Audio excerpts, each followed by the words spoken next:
सभी को नमस्कार। मैं मनीष स्वागत करता हूं आप सभी का आपके अपने YouTube channel Balaji classes Shri Vijaynagar में। दोस्तों, जैसा कि आप देख सकते हो कि मैंने यहाँ पे लिखा है सामान्य विज्ञान और यहाँ पे मैंने कुछ प्रश्न लिखे। एक्चुअली इस वीडियो का मोटिव किया और ये वीडियो किन लोगों के लिए है मैं वो पहले क्लियर कर देता हूँ। इस वीडियो का मोटिव यही है कि जो प्रीवियस ईयर क्वेश्चन है, प्रीवियस ईयर क्वेश्चन किसके अंदर, जो बच्चे तैयारी कर रहे हैं एसएससी की, जो बच्चे तैयारी कर रहे हैं रेलवे की, रेलवे के अंदर आरपीएफ और एएलपी टेक्नीशियन ग्रुप डी उनके लिए। और बात करें राजस्थान के अंदर जैसे सीईटी है, जैसे सीईटी का मेंस है, तो इनके लिए ये वीडियो बहुत ज्यादा उपयोगी होगी। क्योंकि मैं क्या करूंगा, इस तरीके की काफी वीडियो बनाऊंगा, उसके अंदर जो पहले आए हुए प्रश्न है उन प्रश्नों को मैं यहाँ पे लाऊंगा, उनका क्या सही उत्तर है वो तो आपको बताऊंगा।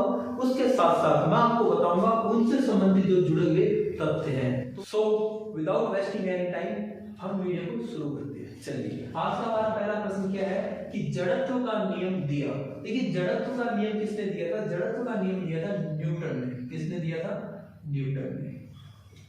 और बात की जाए कि जड़त्व के कितने नियम होते हैं? जड़त्व के भी दो नियम होते हैं, एक होता है गतिशील जड़त्व और दूसरा होता है स्थिर जड़त्व। ठीक है, अब बात करें न्यूटन की, तो न्यूटन के कितने नियम हैं?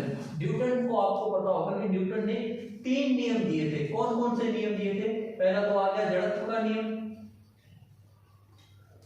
दूसरा है संवेग संरक्षण का नियम, और जो तीसरा है वो है क्रिया प्रतिक्रिया का नियम। क्रिया प्रतिक्रिया का नियम। तो हमसे पूछते कि न्यूटन ने कितने नियम दिए? न्यूटन ने 3 नियम दिए थे। कौन कौन से दिए भैया? जड़त्व का, संवेग संरक्षण का और क्रिया प्रतिक्रिया का। चलिए और बात करें न्यूटन ने और क्या दिया। न्यूटन ने हमें न्यूटन का जो ये दूसरा नियम है, इससे हमें मिलती है बल की परिभाषा। किसकी परिभाषा? बल की परिभाषा। तो एक प्रश्न ये काफी बार आया है कि न्यूटन के किस नियम से हमें बल की परिभाषा मिलती है? तो न्यूटन का जो दूसरा नियम है, दूसरे नियम का नाम क्या है? संवेग संरक्षण। तो न्यूटन के संवेग संरक्षण के नियम से हमें बल की परिभाषा मिलती है। तो ये तो थी भैया न्यूटन के बारे में बात। आगे हम बात करते हैं मानव शरीर में रक्त बनता है। आपको पता है कि मानव शरीर के अंदर जो रक्त है वो बहुत इंपॉर्टेंट रोल प्ले करता है। किसके अंदर? कि हमारे शरीर के अंदर जो भी पोषक तत्व है, जो भी ऑक्सीजन है, उसको बॉडी के हर पार्ट तक पहुंचाने का जो काम है वो किसका होता है? वो रक्त का होता है। तो रक्त का निर्माण किसमें होता है? बोन मेरो, यानी कि अस्थि मज्जा में। और हम बात करें कि रक्त का जो कलर है, रक्त का जो रंग है वो क्या होता है? लाल। ये किस वजह से होता है? तो देखिएगा, रक्त का जो लाल रंग होता है वो होता है आरबीसी की वजह से। ठीक है, और आरबीसी का रंग लाल किसकी वजह से होता है? हिम नामक वर्णक की वजह से। आपने हीमोग्लोबिन सुना होगा, तो ग्लोबिन तो प्रोटीन है, हिम एक वर्णक है, ध्यान रखिएगा। उसके बाद हम बात करें कि रक्त के अंदर और क्या पाया जाता है? रक्त के अंदर पाई जाती है डब्ल्यूबीसी और प्लेटलेट्स। ये 3 चीजें किसके अंदर पाई जाती है? ब्लड के अंदर पाई जाती है। उसके बाद हम बात करें कि ओजोन परत की मोटाई, जो ओजोन परत की मोटाई होती है उसे हम किस में नापते हैं? जैसे मान लीजिए मुझे कपड़ा लेकर आना है तो कपड़ा मैं मीटर में लूंगा, और अगर मुझे दूध लेना है तो दूध में लीटर में लूंगा। उसी तरीके से अगर ओजोन परत की अगर मुझे मोटाई नापनी है तो किसके अंदर नापूंगा? तो उसको हम बोलते हैं डॉप्सन। क्या बोलते हैं भैया? डॉप्सन। और ध्यान रखना कि जो ओजोन परत है, ओजोन परत आपको कहां मिलेगी? ओजोन परत आपको मिलेगी ओजोन मंडल में। कहां पे मिलेगी? ओजोन मंडल में। इसी से थोड़ा ध्यान रखिएगा। उसके बाद हमारा चौथा प्रश्न क्या कह रहा है कि परमाणु में उदासीन कण है। तो सबसे पहले हम बात करते हैं परमाणु के बारे में। देखिए, परमाणु क्या है? किसी भी, जैसे मान लीजिए मार्कर, इस मार्कर को मैं काटूंगा तो काटते काटते इसका जो छोटा सा पीस होगा, ठीक है, उसको मैं और छोटे पीस में काटूंगा। तो एक कंडीशन वो आएगी कि उसके बाद मैं उसे काट नहीं सकता, यानी कि किसी भी पदार्थ का वो अविभाज्य कण, किसी भी पदार्थ का अविभाज्य कण ही क्या कहलाता है? परमाणु कहलाता है। पहले तो क्या मानते थे कि परमाणु ही सबसे छोटा कण है, लेकिन जैसे जैसे साइंस ने तरक्की की और नई खोज हुई तब हमें पता चला कि परमाणु से भी छोटे कुछ कण होते हैं। वो कण क्या है? मैं आपको बताता हूँ। तो पहले हम बात करेंगे परमाणु की खोज किसने की? परमाणु की खोज की डॉल्टन ने। किसने की? डॉल्टन ने। डॉप्सन इसकी है, वो मेरे को याद रह गया। तो परमाणु की खोज किसने की थी? डॉल्टन ने। ध्यान रखिएगा। अब देखिए ये मान लीजिए परमाणु, ठीक है, और परमाणु में ये पाया जाता है, ये परमाणु है, ये परमाणु का है नाभिक, ये परमाणु का क्या है नाभिक, और ये पूरा क्या है परमाणु। अब आपसे पूछ ले कि परमाणु का नाभिक होता है धनात्मक या ऋणात्मक, तो ध्यान रखिएगा कि परमाणु के नाभिक में एक तो प्रोटॉन और दूसरा पाया जाता है न्यूट्रॉन, और जो प्रोटॉन होता है वो होता है धन आयन, यानी इसका जो चार्ज होता है वो होता है पॉजिटिव चार्ज, और न्यूट्रॉन का कोई भी चार्ज नहीं होता। इसलिए हम परमाणु का जो नाभिक होता है उससे हम क्या मानते हैं धनात्मक मानते हैं। आई बात समझे, ठीक है।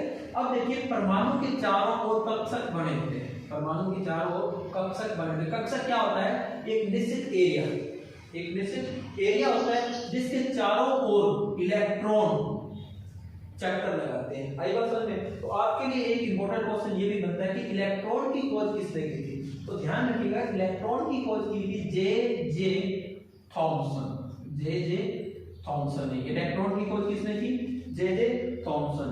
न्यूट्रॉन की खोज किसने की थी जेम्स चैडविक ने, किसने की थी जेम्स चैडविक। और प्रोटॉन की खोज की थी भैया गोल्डस्टीन ने, गोल्डस्टीन ने। प्रोटॉन की खोज गोल्डस्टीन, न्यूट्रॉन की जेम्स चैडविक, इलेक्ट्रॉन की जे थॉमसन, और परमाणु की खोज की थी डोल्टन ने। डोल्टन से आपने ध्यान रखना है डोप्सन, डोप्सन क्या है ओजोन परत की मोटाई किसमें नापते हैं हम डोप्सन में। ओजोन परत कहां पे पाई जाती है ओजोन मंडल में। आई बात समझ में। तो हमारा जो प्रश्न था कि परमाणु में उदासीन कण है, तो अब तो आपको पता चल गया हो गया न्यूट्रॉन, जो न्यूट्रॉन होता है वो उदासीन कण होता है। उदासीन हम किसको बोलते हैं जिसका कोई चार्ज ना हो, जैसे यानी जिस पर धनायन या ऋणायन यानी कि पॉजिटिव या माइनस का साइन ना हो, उसको बोलते हैं उदासीन। तो अगला प्रश्न है श्वेत ग्रंथि। तो सबसे पहले हमें पता होना चाहिए श्वेत क्या होता है। ध्यान रखना श्वेत होता है पसीना, श्वेत क्या होता है पसीना। तो श्वेत ग्रंथि पाई जाती है। तो आप बताओ पसीना हमारे कहां आता है त्वचा में आता है, तो श्वेत ग्रंथि आपको कहां मिलेगी त्वचा में मिलेगी। कहां मिलेगी त्वचा में। ध्यान रखना कि मानव का जो पसीना होता है, पसीना, आंसू और मुंह की जो लार होती है, इन तीनों के अंदर जिंक पाया जाता है। क्या पाया जाता है जिंक।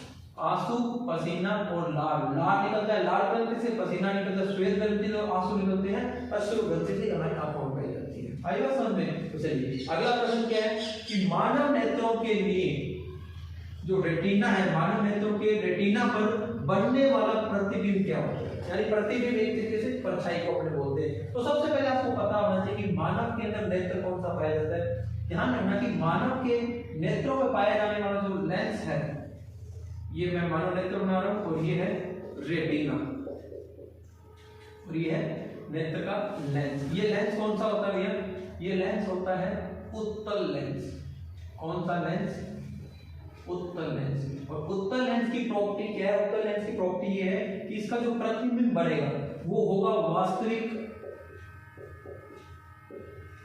और उल्टा, यानी कि हम वास्तविक प्रतिबिंब होता है जिसे पर्दे पर बनाया जा सके, जिसे पर्दे पर प्राप्त किया जा सके। तो जो रेटिना है वो कहीं ना कहीं एक पर्दे की भूमिका निभा रहा है, और उल्टा जो प्रतिबिंब बनेगा किसी भी वस्तु का हमारे रेटिना पर उल्टा प्रतिबिंब बनेगा कि उत्तल लेंस होता है। मानव नेत्र के अंदर कौन सा लेंस होता है, देखो एक प्रश्न तो आपका ये क्लियर हो गया कि मानव नेत्र में कौन सा लेंस पाया जाता है, मानव नेत्र के अंदर उत्तल लेंस पाया जाता है। अब उत्तल लेंस की विशेषता क्या है कि उत्तल लेंस से जो भी प्रतिबिंब बनेगा वो क्या होगा वास्तविक होगा, और क्या होगा उल्टा। अब यहीं से इसका उल्टा आपको याद हो गया कि दूसरा लेंस कौन सा होता है अवतल लेंस।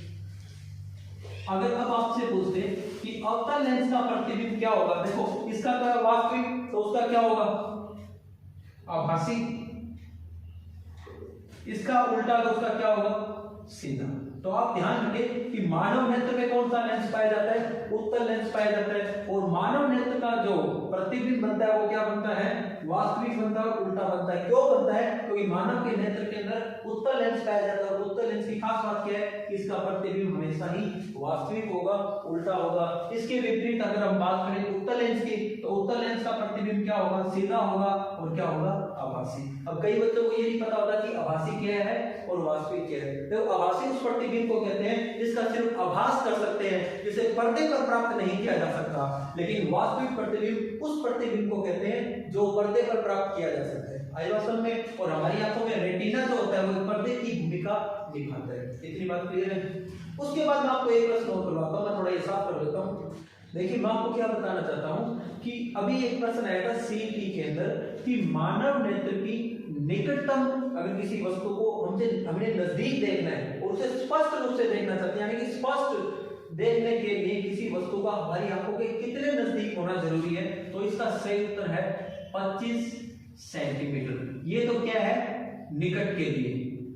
लेकिन उसने निकट का तो पूछा था और दूसरे एग्जाम में उसने क्या पूछ लिया, यानी उसका दूसरे शिफ्ट का जो प्रश्न आया था वो उससे पूछ लिया दूर कितना होना चाहिए। तो दूर के लिए कोई नहीं है, आप ध्यान रखें, सिर्फ अनंत, यानी निकट के लिए दूरी कितनी होनी चाहिए, 25 सेंटीमीटर और दूर के लिए अनंत। इस प्रश्न का भी आप ध्यान रखें, प्रश्न अभी आया हुआ है और पीछे बहुत से एग्जामों में ये प्रश्न आ चुका है, तो आपको इस चीज का ध्यान रखना है। मैंने आपको क्या क्या बताया, मैंने आपको बताया कि मानव नेत्र में कौन सा लेंस पाया जाता है, उत्तल लेंस। फिर मैंने आपको बताया कि उत्तल लेंस का प्रतिबिंब हमेशा ही क्या होगा, वास्तविक होगा और क्या होगा, सीधा।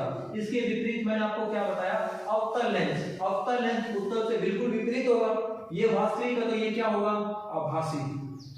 ये सीधा है तो ये सॉरी उत्तल के अंदर बनता है उल्टा, ये उल्टा है तो ये क्या होगा, सीधा। इतनी बात क्लियर है। तो चलिए प्रश्न क्या था कि मानव नेत्रों के रेटिने पर बनने वाला प्रतिबिंब कैसा होगा, वास्तविक होगा और उल्टा होगा। क्यों होगा ये मैंने आपको बता दिया, क्योंकि मानव नेत्र के अंदर पाया जाता है उत्तल लेंस और उत्तल लेंस की खास बात क्या है कि इसका प्रतिबिंब हमेशा ही वास्तविक होगा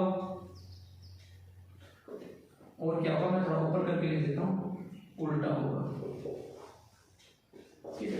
अगला प्रश्न क्या है कि रीढ़ में कितनी हड्डियां होती है। ये जो रीढ़ की हड्डी है हमारी, इसके अंदर कितनी हड्डियां होती है, इसके अंदर होती है बेटा 33। और 33 से याद रखना कि राजस्थान में जिलों की संख्या कितनी है, राजस्थान में जिले कितने हैं, राजस्थान में जिले की बेटा 33 है। राजस्थान का जो नवीनतम जिला है उस जिले का नाम आप मुझे कमेंट बॉक्स में कमेंट करेंगे। उसके बाद अगला प्रश्न देखिएगा कि चींटी में पाया जाने वाला अम्ल कौन सा है। वेरी वेरी इंपॉर्टेंट क्वेश्चन, और ये प्रश्न अभी सीईटी के अंदर भी आया था। उसके अंदर प्रश्न था कि चींटी में पाया जाने वाला जो अम्ल है वो कौन सा होता है, वो होता है मेथेनोइक अम्ल। कौन सा अम्ल, मेथेनोइक अम्ल, या इसे हम फॉर्मिक एसिड, फॉर्मिक अम्ल भी कह देते हैं। ध्यान रखना कि चींटी होगी, बिच्छू हो गया, फिर इनके अंदर कौन सा अम्ल पाया जाता है, मेथेनोइक अम्ल पाया जाता है। इसी का थोड़ा ध्यान रखना। और अम्ल के बारे में आपको पता होगा कि अम्ल की विशेषता क्या होती है कि इनका जो पीएच मान है, अम्ल का पीएच मान हमेशा ही 7 से क्या होता है, कम होता है। किसका, अम्ल का, अम्ल का पीएच मान हमेशा 7 से कम होता है। और क्षार की बात की जाए तो क्षार का पीएच मान क्या होता है, 7 से अधिक होता है। आयोसन में अगला प्रश्न देखिएगा, सबसे गर्म ग्रह, देखिए सबसे गर्म ग्रह कौन सा है, शुक्र। सबसे गर्म ग्रह कौन सा है, शुक्र। लेकिन आपसे पूछ ले कि सबसे बड़ा ग्रह कौन सा है, सबसे बड़ा ग्रह, तो ध्यान रखिएगा सबसे बड़ा ग्रह है बृहस्पति। ठीक है, सबसे बड़ा जो ग्रह है वो कौन सा है, बृहस्पति है। उसके बाद हमारा लास्ट प्रश्न देखिएगा कि मानव का अध्ययन क्या कहलाता है, स्टडी ऑफ ह्यूमन क्या कहलाता है, मानव का अध्ययन जिसे हम क्या कहते हैं, एंथ्रोपोलॉजी। क्या कहते हैं, एंथ्रोपोलॉजी।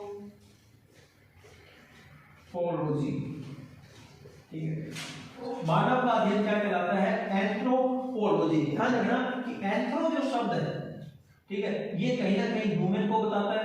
और जो लॉजी शब्द है, अक्सर मैं अपनी क्लास में बताता हूं कि लॉजी शब्द लैटिन भाषा के लोगस से बने और जिसका अर्थ क्या होता है, स्टडी। इसका अर्थ क्या होता है, स्टडी। यानी कि मानव का अध्ययन, स्टडी ऑफ ह्यूमन क्या कहलाती है, एंथ्रोपोलॉजी। मुझे उम्मीद है कि इस वीडियो में जो भी जानकारी प्रोवाइड कराई गई आपको पसंद आई होगी। वीडियो को लाइक करें, चैनल को सब्सक्राइब करें और जुड़े रहे बालाजी क्लासेस के साथ। आपको ऐसी और इंटरेस्टिंग जानकारी मिलेगी। Thank you.